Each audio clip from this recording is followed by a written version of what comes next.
Heto na po ang mabilisang balita. Hinahanap pa rin ang isang lalaking hinihinalang nalunod sa Abra River sa bayan ng Langiden. Kasama ng biktima ang kanyang ama at kapatid na pumunta sa ilog para mangisda. Nang patawid ang biktima, tinangay siya ng agos at nahirapan lumangoy hanggang sa nalunod.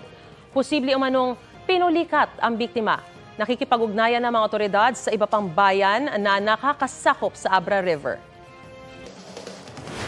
Sa Tacloban, Leyte naman, napatay ng pulisya ang dalawang itinuturing na high-value drug personalities.